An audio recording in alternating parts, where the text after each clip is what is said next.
इथं तुम्ही बघताय त्याच्याच नावाचं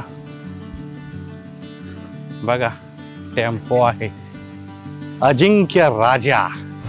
राजाची सगळी टोटल पारितोषिक मिळून जवळजवळ 470-75 पारितोषिक असं आम्हाला बी आठवत नाही. सगळीकडे जिथं गेलोय आणि तिथं गाडीने 1 नंबर केलेला नाही असं गाव नाही आठवत. आत्ताच्या बैलगाड्या शर्यती चालल्यात ह्या सगळ्या ही सगळी पैसे मागे लागलेली आहेत. बर सगळी पैसे मागे लागलेले आहेत. एकमेकाबद्दल आपुलकी कमी आहे. एका विचारानं आपुलकीनं दिलेला शब्द न पाळणारी लोक आहेत. सगळी पाळत नाहीत. भाऊ बैलां पाय वर धरलाय, मोहरवाडा पाय वर धरलाय.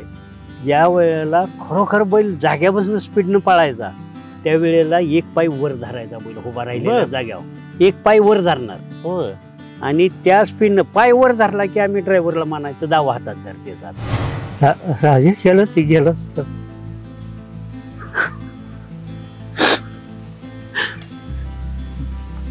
कोणी सुद्धा अंघोळ सुद्धा केलं नाही. मित्रांनो, या व्हिडिओला लाईक करा व सँडी आणि यादव या चॅनलला सबस्क्राईब करून जी घंटा दिसते ना तिथे क्लिक करा. त्यानंतर ऑलवर नक्की क्लिक करा आणि सगळ्यात पहिल्यांदा व्हिडिओ पहा. नमस्कार मंडळी, मी आलोय साखराळे. इस्लामपूरच्या शेजारी ही गाव आहे, तालुका वाळवा, जिल्हा सांगली येथे. तर मित्रांनो, साखराळे म्हणले की तुम्हाला आठवलं असेल, एक बैल होता ह्या गावात आणि त्या बैलानं अक्षरशः साखराळेचं नाव महाराष्ट्र नव्हे जगभरात नेलं. चला आठवण त्याच्या जागूया या माझ्याबरोबर. त्याच्यासाठी आपण जाऊया जिथं बैल घडला आणि जिथं बैल आपण म्हणू उभारी घेतली, त्यानं अनेक पारितोषिक जिंकली त्या गावात, त्या दावणीला. इथं तुम्ही बघताय त्याच्याच नावाचं बघा टेम्पो आहे, अजिंक्य राजा. या अजून काय काय गोष्टी दाखवतो. ट्रॅक्टर बी लिहिले अजिंक्य राजा. तर मंडळी, मी आलोय दावणीला आणि आता तुम्ही बघताय जो चेहरा देवदत्त पाटील यांच्या नावानं गाडी पळते, देवदत्त भोपाल पाटील. नमस्कार. नमस्कार. कुठला बैल आहे हा? हा महाकाल. महाकाल आहे. हा. किती घेतले त्यानं गुलाल? गुलाल 25-30 घेतलीत की आता. होय. हो. आता दावण पुढचे दाखवा. पुढचा बैल? पुढचा बैल हा बादल. होय. हा. त्यानं किती गुलाल घेतलेत? यानं 10-11 गुलाल घेतल्यात. बादल 2 म्हैसूरीने एक खिलार चांगला आहे. हा राजा. राजा नाव ठेवले. हा, याचं राजा नाव ठेवले. आठवण राजाची, त्यासाठी राजा नाव ठेवले. बर, तुम्ही आता उल्लेख करताय की आठवण राजाची. मग चला आपण तुमच्या दावणीचं, तुमचं असेल किंवा तुमच्या कुटुंबाचं, गावाचं नाव महाराष्ट्रभर नेणाऱ्या तुमचा जो हिरा म्हणू जवळचा राजा, याच्या आठवणी जागूया. या. साखराळे गावचं आमचं साखराळे गाव. साखराळ्यामध्ये बागायत क्षेत्र आहे. सगळं बागायतमध्ये आपली 8-9 एकर जमीन आहे आणि याच शेतकरी उदरनिर्वाहातून राजाचं संगोपालन केलं. हां. शेतात काय असायचं? शेतात ऊस, सोयाबीन, भात, भुईमूग असं असतं. आणि राजानं महाराष्ट्रभर पळून जे नंबर कमिवले, 1 नंबरचे पारितोषिक कमिवली, त्यातले काही आठवणी म्हणून आम्ही ठेवल्यात पारितोषिक. आणि हेच तो अजिंक्य राजा. आणि याच राजानं याच छकड्यावरती संपूर्ण रेस केल्या. छकडा किती किलोचा आहे हा? छकडा एक 65 किलोचा छकडा आहे. आणि आत्ताचा किती किलो? आत्ताचे आहेत 30-35 किलोचे छकडे. होय. हो. मोठा छकडा मोठा पाहू शकता. हो. मोठा एकदम छकडा आणि ताकद भरपूर लागणार. मित्रांनो, हाच छकडा घेऊन कितीतरी मैदान गाजवणारा साखराळे गावचा हा अजिंक्य राजा. चला आपण त्याच्या आठवणी जागूया. साखराळचा राजा. तर राजाचा पाळण्याचा काळ कुठला होता? राजाचा पाळण्याचा काळ 92 ते 2000 सालपर्यंत. म्हणजे 8 वर्ष पळाला. 8 वर्ष बैल पळाला. होय, आता 8 वर्ष पळाला. पण राजाची खरेदी कुठनं केलेली तुम्ही? राजाची खरेदी खरसुंडीच्या चैत्री यात्रेतून केली. चैत्रीच्या यात्रेत घेतली. किती खरेदी किंमत? त्यावेळची खरेदी किंमत राजाची 7770 रुपयाला राजा खरेदी केला होता. 7770 रुपयाला. बर. आणल्यानंतर शिकवलं असेल. शिकवताना काय काय म्हणजे आपण टेक्निक यूज केली होती? काय काय केलेलं? आणल्यावर एक 15 दिवस दावणीला ठेवला बांधून आणि 15 दिवसानंतर त्या मालकानं पहिला तिथं पाट्याला हाणलेला होता. मग नेला रेस म्हटलं व्यायाम देऊन बघूया काय करतोय ते, तालीम देऊन. घरचा एक खोंड संजय म्हणून पळत होता, त्या संघ नेला. स्टार्ट केल्या केल्या थोडा बाहेर गेला. बर. बाहेर गेल्यावर पुन्हा त्याला माहीतच नाही पळायचं, त्यामुळं तो बाहेर गेला.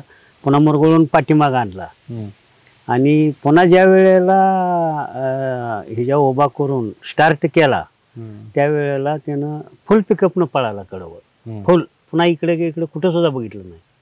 म्हणजे स्टार्टिंग चांगलं केलं आणि शेवट तरी पुढल्या रानात लयच पळाला पहिल्यांदाच. तुम्ही त्याला व्यायाम वगैरे काय द्यायचा? व्यायाम नुसत्या रेस शिवाय कुठलाही व्यायाम दिला नाही. म्हणजे नांगराला नाही, अवताला नाही, कशालाच नुसता व्यायाम. तुमच्याकडे आल्यापासून कितव्या दिवशी त्यानं गुलाल घेतला म्हणून आपण? व्यायाम तसा आम्ही 6 महिने आधी व्यायाम दिला वासरासने. म्हणजे रेसला इथंच व्यायामला रेसच नुसती 6 महिने केली. आणि 6 महिन्यानंतर इथं इस्लामपूरचा संभाप्पाच्या यात्रेनिमित्त मैदान असतंय.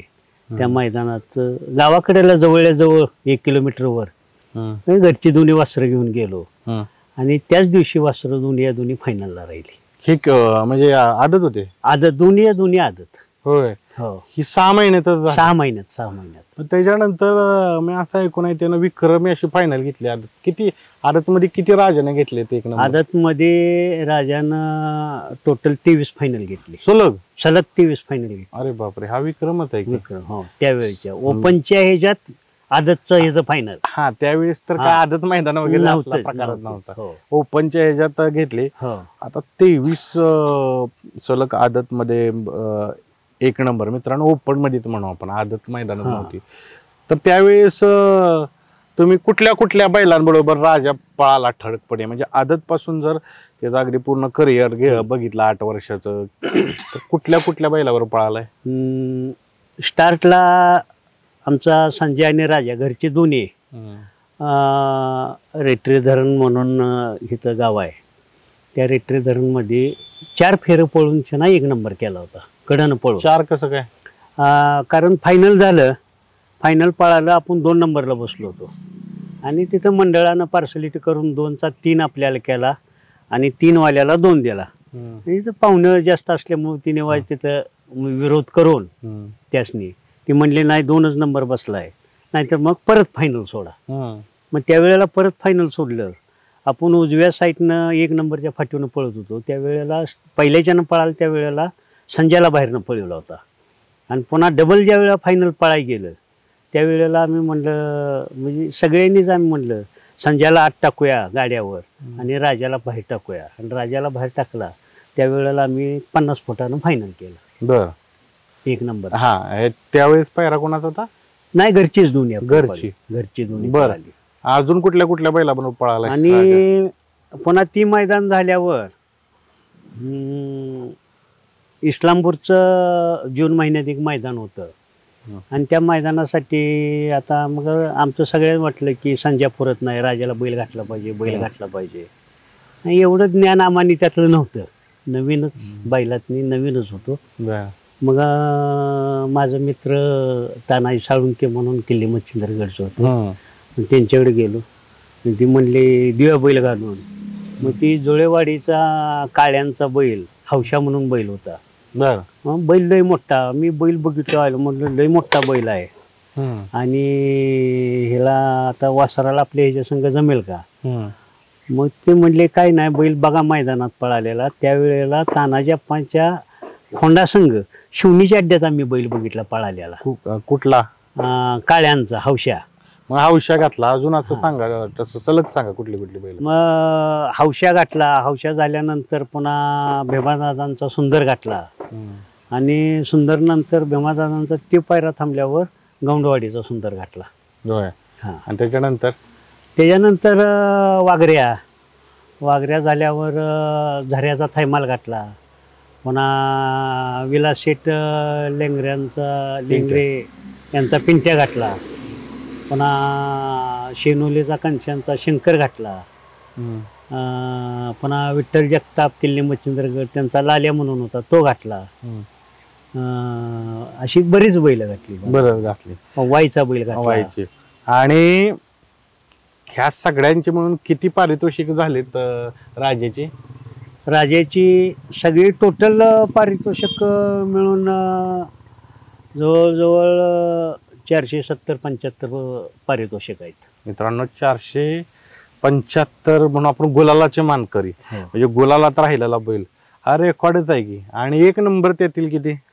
त्यातले 1 नंबर म्हणजे आम्हाला काय आठवत नाही. गाडीनं आमच्या 3 नंबर केलाय, 4 नंबर केलाय. गाडी 1च नंबर करायची आणि काय घोटाळा झाला तर 4था नंबर, 5वा नंबर, 6वा नंबर, शेवटचा नंबर बसायचा. तर किती अंदाज आहे तुम्हाला? किती अंदाज? कारण आपण तुम्ही म्हणताय 470 एक 25 ते 30 नंबर हे 1 नंबर सोडून खायले. म्हणजे आता किती आहे तुम्हीच ठरवा. म्हणून हा बैल एक विक्रमी आहे. महाराष्ट्राची बैलगाडी शर्यत जर आपण पाहिली तर एक महत्वपूर्ण बैल आहे साखराळचा राजा. साधारणपणे 8 वर्ष पळून धुमाकूळ घालणारा महाराष्ट्रातील बैल. आणि मी असं ऐकून आहे की असं कुठलं गावच नाही की तिथं 1 नंबर घेतला नाही. असं आम्हाला बी आठवत नाही. सगळीकडं जिथं गेलोय आणि तिथं गाडीने 1 नंबर केलेला नाही असं गाव नाही आठवत. बरं, आता मेन अड्डे कुठले? कोरेगाव आले, पुशेगाव किंवा निंबू, तर कुठे कुठे काय कसे विक्रम आहेत? ते कोरेगावला 1 केलंय. कोरेगावचं केलंय. किती वेळा केलंय? कोरेगावला 1 डावचं 1 केलाय. पुन्हा सातेवाडीचे 3 फायनल आहेत. टोटल 5 आहे ती. त्यातला पुशेगावचे जाधव त्यांच्या नखऱ्या संघ पहिल्या वर्षी 2 नंबर झाला आणि पुन्हा 4 नंबर ही 1च आहे. ती 1 नंबरची 4 फायनल आहेत. सातेवाडी. पुशेगाव सॉरी पुशेगावला 1च वर्ष, 1.5 वर्षच. पण आता फायनलला राहायचा. फायनलला राहायचा. बरं, बाकी ठिकाणी घेतलं. बरं, आता कसं आहे, ती फायनल घेत होतं तर असं सर्वाधिक किमतीचं कुठलं फायनल घेतलं तुम्ही त्या काळात? त्या काळातलं सर्वात जास्त लिंबूचं फायनल घेतलं. किती? 17,000 रुपयाचं. होय. कधीची गोष्ट आहे ही? 17,000चं फायनल घेतलं बा 94 साली घेतलं. 94ला घेतलं. बापरे. मग प्रवेश फी किती होती? प्रवेश फी 100 रुपये. म्हणजे आत्ताचं मित्रांनो किती त्याचं कॅल्क्युलेशन लावा किती. म्हणजे बघा, म्हणजे आपण म्हणतो साधारण 2 लाख 3 लाख, तर त्या धर्तीवरची मैदानं साखराळच्या राजाने घेतल्यात. म्हणूनच त्या बैलाला अजिंक्य राजा म्हटलं जातं. बरं, आता ही सगळी प्रवास चालू होता. सगळ्यात जादा गटून गाडी कोणावर पळाली राजाची? सगळ्यात जास्त गाडी गटून गौंडवाडीचा सुंदर आणि राजा पळाला. बरं, त्यांचे किती पारितोषिक आहेत? गौंडवाडीचा सुंदर आणि राजाची पारितोषिक जवळजवळ 250,000 दरम्यान आहेत. बापरे, किती वर्ष मग गाडी? 2 वर्ष गाडी पळत होती. 2.5 वर्ष? 2 वर्ष गाडी पळत होती. मग कसं एवढा पायरा कसा टिकला? कारण आता प्रत्येक मैदानाला 1 पायरा असतो. म्हणजे मैदानात गेलं तरी पायरा नक्की माहित नसतं. 2.5 वर्ष? 2.5 वर्ष पायरा होता. पण टिकण्याचं कारण काय वाटतंय तुम्हाला? ते गाडीच पळत होती. त्यांचा बैल चांगला पळत होता, आपला चांगला पळत होता. आणि गाडीला कुठली जरी साईट आली तर भ्याचं काम नव्हतं. नाही, पण नक्की आता हे झालं पळण्याच्या बाबतीत, पण अशी कुठली मानसिकता होती 2 मालकांच्या मध्ये की ह्यामुळं टिकत होता पायरा? माणसं ती बी माणसं प्रामाणिक, आम्ही बी प्रामाणिक. आणि काय म्हणजे समजा बक्षीस आलं काय झालं समोर बसून दोघांनी वाटायचं. स्वतः मी गाडी हाणत होतो तरी मला ती बापू स्वतः काढून पैसे देत होते ड्रायव्हरकीचं म्हणून. बर तुम्ही गाडी आणायचा? स्वतः गाडी मी हाणली 5 वर्ष. म्हणजे आता नवीन ओळखींची जॅकी म्हणून बी. जॅकी म्हणून राजा किती वर्ष चालवला तुम्ही? मी जॅकी म्हणून 6 वर्ष राजा चालवला. बर. आता तुम्ही म्हणताय की 1.5-2 वर्ष गाडी पळाली कोंडवाडी सुंदर आणि राजा, पण मग आता मतभेद झालं नाही का त्या ढाल बाबा तू एवढंच पैसे घेतोय, तुम्ही असंच करताय, तुम्ही तसंच करताय, आमचा जादा वाढून पळतोय, असलं नाही का झालं मतभेद? व्हायचं. पण ती शेवटी कसं आहे मागं मोहर सरल्याशिवाय बी चालत नाही. आपण वाईज माघार घ्यायची, जरी एखादा ती माघार घ्यायची, असं व्हायचं. आणि बक्षिसा बाबतीत कधी त्यांचं आमचं कधी म्हणजे वाद कधी झालाच नाही. ही मी नेतोय ना ती मी नेतोय ना, कारण त्याच माहिती होतं पुढल्या अड्ड्यात गेली गाडी एकच नंबर करणार आहे. आम्हाला माहित होतं पुढल्या अड्ड्यात आपण 1 नंबर करणारच आहे. आज ही घेतलं उद्या ते. आता शिरंब्याला मी नव्हतो स्वतः आणि शिरंब्या अड्ड्याला गाडी गेली आणि तिथं 5 HP मोटर बक्षीस होते.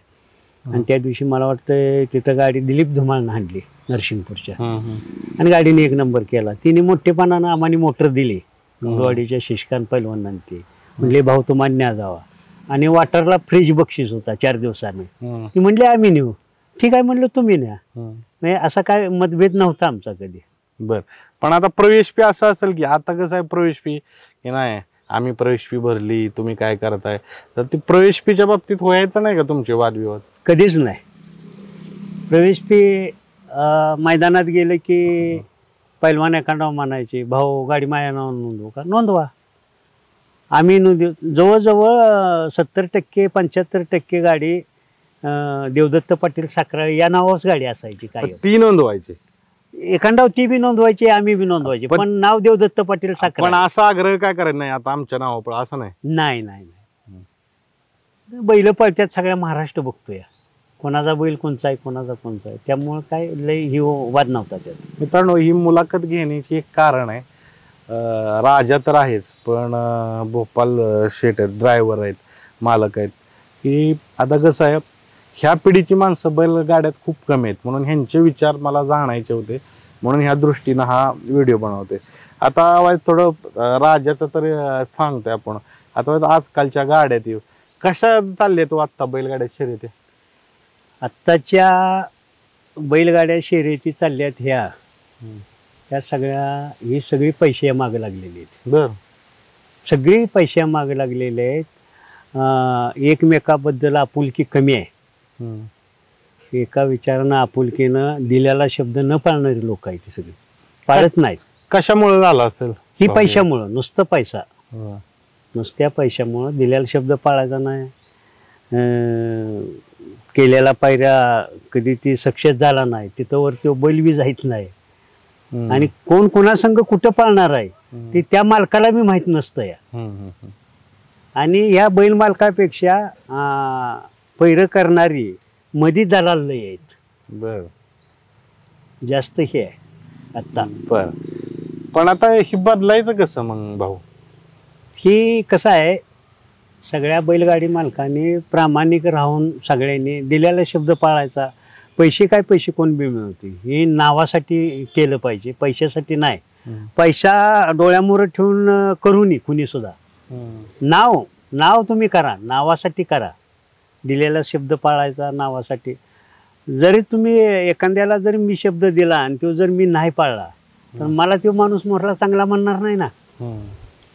त्यामुळे पैसे मिळून काय करायचं, माणसानं चांगलं म्हणलं पाहिजे पुढल्या. ही महत्वाचं आहे सगळ्यात. पण तुमच्या काळात अशी देवघेव होती का की बाबा एवढे पैसे, एवढं हाफ टेम्पो भाडं? आता तो गोड शब्द आलाय त्याला फायदी, गोड का कडू काय माहित नाही, पण लोक वैयक्तिक प्रश्न आहे. पण तुमच्या काळात देवघेव कशी व्हायची ती सांगा मला. आमच्या काळात कसं असायचं की आज मैदानाला जे गेलोय आणि तिथं पैर ठरायचं म्हणजे सगळ्या गाडीवानांचं. ती काय माझं एकट्याचं नाही, सगळ्यांचं. बाबा कोणाचा पायरा कोणासंग, कोणाचा कोणासंग. समजा मला बैल जर एखाद्याने मागितला मी त्या अड्ड्यावर सांगितलं येतो मी मोरल्या अड्ड्याला घेऊन तिथं तुमच्या. तर माझ्या खर्चानं स्वतःचं जेवण घेऊन स्वतःचं भाडं भरून स्वतःचा टेम्पो आणि गेल्यावर गाडी सुद्धा स्वतः नोंदवायचं. मी त्यासनी म्हणाय नाही तुम्हाला बैल दिलाय तुम्ही नोंदवा, असं कधी झालं नाही. आणि आधीमध्ये फोनच नव्हतं. पण ज्याला सांगितलंय बैल देतो तिथं तो बैल जाणारच. म्हणजे मीच असं नाही, महाराष्ट्रातली सगळी बैलवाली एवढं पाळीत होती ते. काय हरवलंय नक्की आपण म्हणू आत्ताच्या बैलगाड्यात ही हरवले? बैल पळतात, उलाढाल झालेला आहे, प्रसिद्धी आलेली आहे, सगळ्या गोष्टी होत्या, चर्चेत विषय आलेला आहे, महाराष्ट्रभर एक बैलगाड्याच्या प्रति आकर्षण आहे. पण काय हरवले हो बैलगाड्यातला? ह्यात हरवलंय ही फक्त माणुसकी हरवली, बाकी काय हरवलेलं नाही. सगळं आहे, पैसा आहे, बैल आहेत, बैल पळत्यात, जॅकी आहे, ती सगळं आहे. फक्त माणुसकी हरवली, माणुसकी नाही राहिलेली. आता प्रामाणिकपणा नाही, प्रामाणिकपणा पाहिजे. काय करावं लागेल त्यासाठी? काय त्या मालकानंच विचार करायचा, कोण असेल ते कुठलाही त्याच मालकाने विचार करायचा. आपण प्रामाणिक राहिलं पाहिजे. आणि मी आज सांगतो, जो ह्या बैलगाड्या शर्यतीमध्ये जो प्रामाणिक राहील त्याचा बैल जरी आज उद्या पळायचा बंद झाला तर त्याचा प्रामाणिकपणा पुढे लय चालणार आहे. कसं काय? हो, तो प्रामाणिक वागलेल्याचं त्याला फळ पुढे मिळत जाणार. मी जर मोरला माणूस जर नाही प्रामाणिक वागला तर त्याला कोण सुद्धा उद्या विचारणार नाही. बैल पळतोय तोपर्यंतच त्याला बोलवतेली, पण बैल बंद झाला की पुन्हा कोण बोलवणार सुद्धा नाही. कडनं गेलं तर बोलवणार नाही.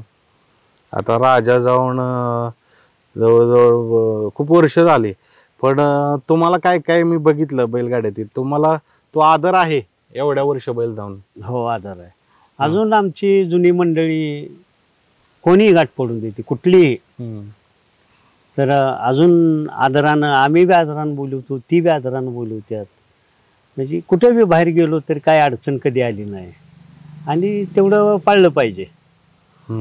लोक चांगली आहेत सगळी बाबा. जुने आता आमचे रामसवाडीचे चेअरमन आहेत, सुरेश पैलवान आहेत वर्धनगडचे, कुशेगावचे आहेत ते, विजयांना मेडिकल आहे ते, अण्णा काळ्यांचे, दादा काळे आहे ते, बरीच लोक आहेत. आता शिवा आहे कडेगावचे, शिवा कडेपूरचा शिवाय ड्रायव्हर, लेंगऱ्याचे नावं आहेत, पुन्हा झऱ्याचा विलास आहे, अशी म्हणजे अनेक नावं. म्हणजे घेता येणार मोजता येणार नाही तेवढी नावं आहेत. आपुलकी अजून दिसलं तरी एकमेकांची आपुलकी आहे. म्हणजे बैल होऊन झाली हिंद केसरी. मला नाही वाटत की एवढे 450-400 गुलाल घेणारा बैल कोण असेल. पण त्यांनी काय कमवलं तर भावनी माणुसकी. ती म्हणतात की माणुसकी म्हणजे त्यांच्या समोरून गेलं तरी एक नातेसंबंध तयार झाला. आणि असं बैलगाडा क्षेत्र प्रत्येक मालकाने केलं पाहिजे, सगळ्यांचीच जबाबदारी आहे. आता काय झालंय तुम्ही बघताय की बैलगाडा तर जसं सांगितलं प्रसिद्ध होतं, हे सगळ्या गोष्टी आहेत. पण अशा तुम्हाला चांगल्या गोष्टी काय काय झाल्यात ती सांगा. म्हणजे ठीक आहे, एक गोष्ट सांगितली तुम्ही म्हणताय माणुसकी हरवली, पण आजकालच्या गाड्या बैलगाड्या शर्यती बघता तर तुम्हाला अशा कुठल्या गोष्टी वाटतात की राजाच्या काळात ह्या गोष्टी पाहिजे होत्या? राजाच्या काळात ही जर आता जे चालू आहे म्हणजे युट्यूब ही जर असतं तर मी देशभर सगळ्या नाव माझं झालं असतं, सगळ्या देशभर. बरोबर. माझं म्हणण्यापेक्षा देवदत्त पाटील, प्रसिद्धी ही देवदत्त पाटील या नावाला जास्त आहे. बर. हा, म्हणजे सोशल मीडिया असतं तर राजा भारतभर पोचला असता, पर्यायानं ह्यांचं नावही पोचलं असतं. आता चला, आता पुन्हा एकदा राजाकडे जातो. राजाचे असे ठळक विक्रम सांगा की हे विक्रम सहजासहजी मोडू शकत नाही, असे विक्रम कुठले आहेत? राजाचे विक्रम तसे 2-3 आहेत की त्याच्या कारकिर्दीत 8 वर्ष पळालेल्या कारकिर्दीतलं ते विक्रम कोणच मोडू शकत नाही. कारण लिमसडच्या अड्ड्याला सगळ्या गाड्या आल्या असताना तिथं सुद्धा गाडी या फायनलला जाऊन द्यायची नाही असं काही लोकांचं ठरलं होतं. आणि मला सुद्धा त्याचा आनंद वाटला. जरी त्यांचं ठरलं असलं तर मला बी वाटत होतं की माझी बैल किती पळते ते आज मला बी कळेल. बर. आणि आमच्या जोडीचीच बैल बी त्या राजाची गाडी मारायसाठी पहिलं चांगलं करून आली होती आणि गाडी आपली 5व्या गटाला काढली 1 नंबर फाटीवनं. आत बी गाडी चांगली होती, म्हणजे जी आपल्या संघ पळत होती ती दोन्ही बैल आत होती. तरी सुद्धा गटाला आम्ही ती गाडी मारली आणि ती गटाला मारल्यावर लगेच तिने 7व्या गटात लगेच दुसरी गाडी टाकली तिथं आणि त्या गाडीची बी आपली सीमेला फाईट झाली आणि सीमेला बी मी मारली ती गाडी. त्यावेळेला सुद्धा तिथं लिमसडचे जे अलाउन्सिंगला तिथं वयस्कर मामा असतात त्यांनी सांगितलं की आजपासून या साखराच्या गाडीचा नाद सर्व गाडीवानांनी सोडून द्यावा. की आज शेवट लावलाय तुम्ही. सगळ्यांनी सगळा प्रयत्न करून बघितलाय, कडनं पळवून बघितल्या, सगळी चांगली बैल एक जागी घालून बघितली तरी गाडी मिळलेली नाही. आणि आता काय त्या नादाला लागू नका पुणे सुद्धा, रितसर आपलं पळा चांगलं. आणि पेडगावच्या अड्ड्याला आम्ही जरा उशिराने गेलो त्यामुळं तिने आपली गाडी शेवटच्या सीमेला ठेवली 6 नंबरच्या. आणि पहिल्या सीमेत काळ्या अण्णांची गाडी पळाली, काळ्या अण्णांचा चिम्या आणि डोरलवाडीचा बैल. त्या गाडीनं इकडल्या आमच्या कराड साईडच्या इकडल्या वाळवे तालुक्यातल्या चांगल्या 2-3 गाड्या मारल्या तिने, म्हणजे गट सीमेला गाड्या चांगल्या मारल्या. आणि त्यावेळेला मैदानात सगळ्या आलेल्या प्रेक्षकांची चर्चा होती की फायनल कोण करणार. 1 नंबरवर काळ्या अण्णांची गाडी होती आणि 6 नंबरवर आम्ही होतो. त्यावेळेला 1 नंबर पूर्वेकडल्या बाजूने 1 नंबरची फाटी होती आणि उजव्या साईडनं डाव्या साईडनं 6 नंबर. झालं फायनल, खाली गेलं. लोकांचं असं बरंच की मला येऊन प्रत्येकजण, मी गाडीत ड्रायव्हर म्हणून सगळी येऊन सांगायची, पाटील शर्यत लावल्या, 2000 लावल्या, 5000 लावल्या, 1000ची लावल्या, 500ची लावल्या, गाडीने 1 नंबर केला पाहिजे. मी म्हणायचा करतोय, तुम्ही काळजी करू नका, काय अडचण नाही आणि करणार मी 1 नंबर काही जरी झालं तर. आणि आमच्यातलाच त्या दिवशी एक नवीन आमच्या जवळचा चुलत भाऊ एक आला होता, ती गाडी मागं कधी नसायचा आणि मी कायम गुडघ्याखाली दावी धरायचं आणि त्यानं त्या दिवशी दावी पाठीमागं ओढून धरली आणि मी ती दावी गुडघा उचलून ती सोड म्हणून मोहरं वाढाय आणि झेंडा पडाय गाठ पडली. त्यात मी साठीत उलटा पडलो पाठीमागं. एक 100 फूट गाड्या जास्तवर मला काय उठाय आलं नाही. बैल मुकळी एकटीच पळत होती बिन हाणताच. आणि पुन्हा दावी ओढून धरून उठून पुन्हा गाडी हाणून पुन्हा गाडीने 1 नंबर केला कडनं पळून शना. बर. आणि बक्षिसाचे विक्रम काय आहेत, म्हणजे आपण म्हणू की असं की ही ह्या जागेवरती सातेवाडीचा मागाचा उल्लेख केला, पुशेगावचा केला, तशा अजून कुठल्या गावातल्या विक्रम आहेत की नाही विक्रम मोडू नाही शकत? बऱ्याचशा ठिकाणी फिरत्या ढालेही तुम्हाला भेटलेत. आता तसा विक्रम म्हणलं तर खातगोंचा चषक. खातगोंचा चषक आम्ही पळायला जात होतो त्याच्या आधी मला वाटतं 35-40 वर्षे ती मैदान चालू आहे, म्हणजे आमच्या आधी. तर तिथं सुद्धा ते अलाउन्सिंग मध्ये बोलायचे 25 वर्ष झालं चषक कोणाला गेलेलं नाही. बरं, तसं काय आमची बी एवढी जिद्द नव्हती की आपणच नेणार आहे, पण प्रयत्न करून बघायचा म्हटलं काय होतंय ते. आणि सलग 3 वर्षे 1 नंबर करून 3 बैलांच्या संघ राजा होता. राजा हे फिक्सच 3 वर्ष आणि 3 वर्ष करून तेव्हा मी चषक तिथला पटकावला. परत कोणी घेतलाय का खातगुंचा चषक? त्याच्यावर अजूनही कोणाला खातगुंचा चषक गेला. सलग 3 वर्ष तिथं राहणार असे विक्रम आहेत. आता हे तर सगळं आपण सांगतोय की म्हणजे 400+ 450+ गुलाल आहेत राजाचं. राजाचं नक्की वेगळं पण काय येईल शरीराच्या दृष्टीनं? कारण हा वेगळा बैल, एवढा बैल वर्ष टिकून पळतोय, म्हणजे ह्याची जात कुठली काय? बैल ह्याच्यातला म्हणजे धनगर खिलारमध्येच होता बैल. फक्त तोंडाला साधा लागला होता बैल. मागं शरीर एकदम प्युअर शरीर एकदम. आणि म्हणजे एवढं तंदुरुस्त शरीर होतं की लूजपणा ह्यो त्या शरीरात नव्हता कधीही नाही. असा आठीवपणा जास्त, व्यायाम बी तेवढा होता त्याला. त्या शरीराचं काय वैशिष्ट्य? आता नाहीये बैल आपल्यात, काय वैशिष्ट्य होतं त्याचं राजाचं? वैशिष्ट्य म्हणजे पळायच्या संदर्भात म्हणलं म्हणजे मैदानामध्ये गेलं की शांत बैल असायचा, कायम शांत, एकदम शांत. कधी उकरायचं नंगा करायचं असलं कधी हे मैदानातलं तुम्ही सांगता? हा सांगा. मैदानातलं. तर मैदानात शांतच असायचं, पण ज्या वेळेला मी बैलगाडीला झोपेल त्यावेळेला बैलाचं शरीर ही वेगळंच दिसायचं, होय वेगळंच दिसायचं. तुम्हाला काहीतरी म्हणायचे त्या दरम्यान? लोक बघणारी काय ओळखीची दोस्त मंडळी गाठ पडली की आली की म्हणायची, भाऊ बैलाचं वय मात्र झालंय, काय लक्ष नाही, काय थोडा मात्र दिसतोय. तर मी म्हणाय नाही तसं काय नाही एवढं. आणि ज्या वेळेला बैल गाडीला झोपला की पुन्हा माणसं म्हणायची नाही नाही बैल झोपल्यावर शरीर फुगतंय बैलाचं. म्हणजे एवढी तब्येतीची वेटलिफ्टिंग अशी शरीर फुगवायचाच बैल. बर बर बर.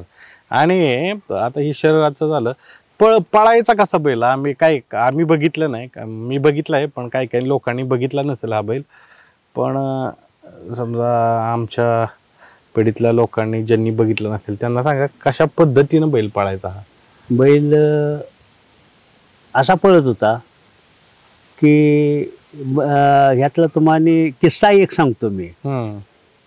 की शिवा ड्रायव्हर कडेपूरचं आणि पिंट्याला लेंगऱ्याचा पिंट्या घालून एकामचा अड्डा केला पहिला. एकांबी नाही पिंट्या संघ. आणि संध्याकाळचं वीज वारा अशी वीज व्हायची, गाडी एक नंबर फाटीव. आत स्वप्न्याच्या कारभाऱ्यांची गाडी, म्हणजे चांगली गाडी होती ती. आणि शिवा ड्रायव्हर सारखं म्हणायचं, भाऊ एक नंबर करील गाडी. तर मी म्हणलं गाडी मुरगाळली की फक्त बैलाच्या आपल्या मोरल्या पायाकडे बघायचं राजाच्या. तर म्हणले का? बघितलं मला सांगा म्हटलं. बरं म्हणले. आणि ज्या वेळेला फायनल मुरगळून उभा राहिलं तर शिवा 2-3 वेळा म्हणला, भाऊ बैलान पाय वर धरलाय, मोहरवाडा पाय वर धरलाय. ज्या वेळेला खरोखर बैल जाग्यापासून स्पीडनं पळायचा त्यावेळेला एक पाय वर धरायचा बैल उभा राहिलेला जाग्यावर, एक पाय वर धरणार. होय. आणि त्या स्पीडनं पाय वर धरला की आम्ही ड्रायव्हरला म्हणायचं दावा हातात धरतेच आता. पाय असा वर धरणार की म्हणजे त्याचा लय स्पीड वाढणार, लय स्पीड, डबल स्पीड लावणार त्या दिवशी. हो 3 पायावर बैल उभा राहणार. पण पळताना म्हणजे कशी ती सुरुवात स्पीड नसायची, उटी म्हणू, मध्य, शेवट? पळण्याची पद्धत कशी? का तोंडाला जादा पळायचं? कसं होतं? पळण्याची पद्धत अशी होती की मी 5-7 वर्ष गाडी हाणली पण मला त्याचा अंदाजच कधी लागला नाही. बरं खायली मी कमी पळतोय म्हणावं तर बैल कमी पळत नव्हता. महाराष्ट्रात जास्त उडी खाली कोणाची असेल त्यावेळच्या काळात महाराष्ट्रात तर वाघऱ्या रामभाऊ पाटील शेणे यांचा वाघऱ्या. महाराष्ट्रात सगळ्यात मोठ्या उडीचा बैल खायला स्पीड म्हणजे स्टार्टिंग जोरात तर किकलीच्या अड्ड्यात वाघऱ्या आणि राजा होता. आणि तिथं अण्णा काळेंची बी गाडी होती, चिम्या आणि डोरलवाडीचा बैल. आणि त्यांचा वाज वशील होता, सारखी गाडी पुढं पुढं घ्यायची. आम्ही झेंडावाल्यांनी सांगितलं तुम्ही रास्त गाड्या उभा करा आणि झेंडा टाका. आणि तिने केलं तसं. तर त्यावेळेला इकडल्या गाड्यांनी बऱ्याच मार खाल्ला होता. ही निवासता त्या ही सदाशिवगडचं माझ्या संघ गाडी सोडाय खाली आलं होतं. मला म्हणले भोपाल काय बी होऊन दे पण फायनल ही खालीच गेलं पाहिजे, इकडं वर नाही राहिलं पाहिजे. एवढी ईर्ष्या बी सगळी बाबा कराडवाली ही बाबा आमचा विरोध कुठं गाड्या पळताना पण बाकी नाही. म्हणजे गाडीच्या मागं सुद्धा यायची. आणि तात्या मला म्हणले काय बी होऊन दे भोपाल जाग्यावर कासरी टाकून गाडी हाणायची, फायनल खाली झालं पाहिजे. त्यावेळेस तुम्ही चालवाय होता गाडी चालवाय मीच होतो. आणि राजाचं स्पीड आता कमी म्हणायचं का ज्यादा म्हणायचं, पहिल्या उडीलाच वाघऱ्याला तासाला लावला होता. पहिल्याच उडीला एवढं स्पीड लावलं होतं त्यानं. म्हणजे काय वाघऱ्या कमी पडला मी म्हणत नाही पण वाघऱ्यानं बी तेवढं स्पीड पुन्हा लावलं आणि गाडीने 1 नंबर केला तिथं. म्हणजे कमी पळणार असतात तर मग एवढं स्पीड त्यांनी जागेवर बी लावलं नसतं. बरोबर. ही सगळी नावं घेताय मित्रांनो, ह्या निमित्तानं वाघऱ्याचं नाव निघते. रामभाऊ पाटील शेणे यांचा हिंद केसरी, खऱ्या अर्थाने हिंद केसरी वाघरे. आपण त्यांची मुलाखत घेतलेली पाहू शकता तुम्ही चॅनलवर जाऊन. बरं म्हणजे एवढं स्पीड होतं, तोंडाला स्पीड पाळायचं सगळ्या गोष्टी. आता कसं होतं पळण्याचं तर आहे भाऊ, पाळायचा सगळ्या गोष्टी आहेत. पण काय विषय असतो, तुम्ही त्यावेळेस खायला काय द्यायचं? कारण काय माहिती आहे का, हा प्रश्न विचारण्याचं कारण का, तुम्ही एक ज्येष्ठ बैलगाडी मालक आहे आणि तुम्ही एक टॉपचा बैल सांभाळला महाराष्ट्रात लाडका. तर जुन्या पद्धतीत खायला काय असायचं? बैलाला त्या वेळेला खायला उडदाचा कळणा, शेंगदाण्याची प्युअर खपरी पेंड प्युअर, आणि गव्हाट्टा किंवा मकाट्टा ही खाद्य असायचं.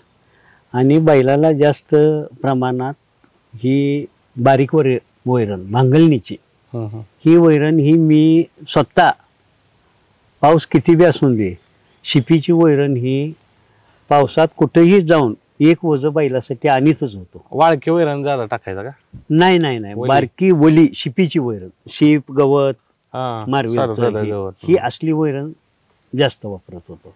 बर, आता काय शेवटी बैल पळत होता, साधारणपणे एक 8-9 वर्ष बैल टॉप मध्ये पळाला. नक्की बैलाला झालं काय होतं? बैल तसा मला वाटतं 2001ला मला वाटतं आमचा साखराचा अड्डा होता. आणि साखराच्या अड्ड्यात 2001ला बैल शेवट एक दिवस म्हणलं पळवूया, शेवटचा अड्डा आहे, रीतसर पार्सलिटी करून, नाहीतर गाड्या बारक्या टाकून असलं काही नाही. आणि त्यावेळेला बाज्या आणि पक्षा, माझ्याकडं खरसुंडीचं दिलीप शेठचा बारवाल्यांचा पक्षा म्हणून बैल होता. ते पक्षी आणि येळगावकरांचा बाज्या पळत होता. ती गाडी पळणारच होती. मग पप्पू शेठ राजू शेठ यासनी मी म्हटलं असं करा, उद्या येताना चिम्याला घेऊन या. त्यांचा चिम्या म्हणून एक दुसरा पळत होता. चिम्या आणि राजा पळवू, बघू काय होतंय ते, पळेल गाडी चांगली. मग ती आली ती घेऊन, आणि बैलाच्या पायात सुद्धा लक्ष्मी लागती. सर मी का माहितीसाठी सांगतोय, एवढी बाज्याची पक्षाची गाडी पळणारी, त्या दिवशी ती गाडी लॉबीटच झाली आणि ह्या गाडीनं 1 नंबर केला. बर, चिम्यानं आणि राजानं. म्हणजे पळून म्हणजे काय काय बैल अशी ज्या बैल गाड्यात अड्ड्यात पळे यशच मिळवून आली, त्यातला एक राजा म्हणून अजिंक्य राजा. मग त्या दिवशीच 1 नंबर केला, गुलाल टाकला. बास म्हणला आजपासून बैल पळवायचा ना, निवांत बैल ठेवला. बर, आता तुम्ही निवृत्तीचा विचार घेतला बरोबर, त्याच्या माग काय हेतू काय होता? कारण काय माहितीये का, आता बैल पळवत राहतात म्हणजे तसं अजून पाळलं असतं बैल राजा, पण निवृत्तीचा काय विचार घेतला? निवृत्ती कसं, एवढा महाराष्ट्र बैल नावलौकिक जाईल तिथे 1 नंबर केलाय, कुठं मार खाल्ला नाही. आणि जरी योगायोगानं खाल्ला असला तर काय वाटायचं नाही, त्यावेळेला काय वाटत नव्हतं. कारण आज मार खाल्ला असला तर म्हणजे उद्या वाटत होतं काही वेळ होणार आहे, म्हणजे एवढं त्यात ही वाटत नव्हतं. पण निवृत्ती घ्यायचं असं ठरवलं तेव्हा पुन्हा बैलाचा बी अपमान झाला नाही पाहिजे ना, आपला बी अपमान झाला नाही पाहिजे. आणि त्याचं वय झालंय आता, चिक्कार पळाला आहे, भरपूर पळाला आहे, त्यामुळं त्याला मी विश्रांती द्यायची आमच्या डोक्यात आलं, थांबवलं. आता जे तरुण पिढी आहे बैलगाडा क्षेत्राकडं कसं बघावं, काय करावं, बैलगाडी क्षेत्रात कुठं काय शिकावं, काय सांगाल? कसं आहे आत्ताच्या म्हणजे सर्व गाडीवानाने, त्यात आमचा मुलगा बी असेल, सगळ्यांनी संयमानं निष्ठेनं, बैलावर बी तेवढं प्रेम पाहिजे, संयम पाहिजे, बैलावर प्रेम पाहिजे. एकमेकाशी वाद घालणं ही चुकीचं आहे. वाद घालायचा नाही. शेवटी बैल आहेत, हार जीत आहे. आज माझं हारल, उद्या त्यांचा जिकल, उद्या माझा जिकल, त्यांचा हारल. ही बैलाच्या मूडवर राहतं इकडं तिकडं. आणि सगळ्यांनी संयमाने आणि निष्ठेनं नाद करावा आणि दिलेला शब्द ह्यो बैल मालकांनी पाळावा. बैलाचं निधन कशामुळे झालं, काय त्याच्या कारण काय होतं? काय नाही, बैल असा म्हणजे खाऊन पिऊन सगळा व्यवस्थित होता आणि 2च दिवस बैल फक्त जाग्याला बसला, 2च दिवस, आणि 3ऱ्या दिवशी बैल एक्सपायर झाला. म्हणजे कधी होती ही घटना, कधी ही वार? 2003 साली दिपवाळीच्या आदल्या दिवशी आम्ही घरात दिपवाळीच आंघोळ केलेली नाही केलं. काय हरवले राजा गेल्यामुळं? राजा केलं ते गेलं.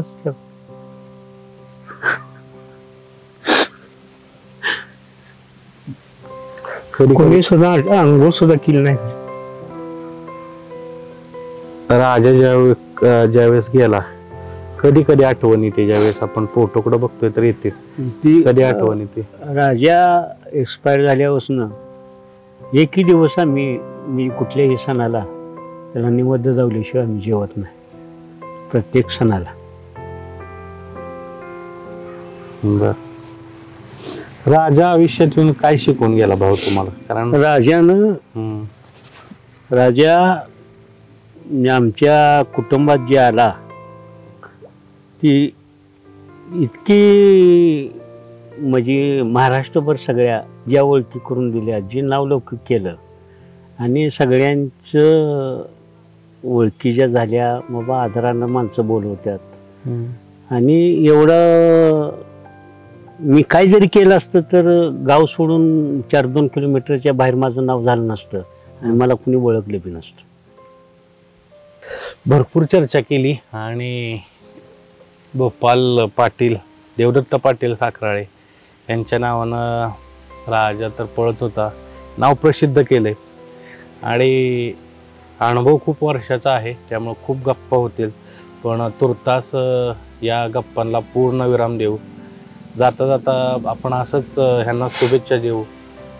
राजा गेला, पण राजासारखा नवीन राजा त्यांना मिळो आणि जशी या अजिंक्य राजाने एवढी कमाई केली तशीच येणाऱ्या काळात ह्यांच्या बैलांनी अशीच कमाई करू आणि जिथं कुठं राजा असेल त्याला या व्हिडिओच्या माध्यमातून आणि तमाम बैलगाडी शौकीनांच्या वतीनं मानाचा मुजरा. धन्यवाद.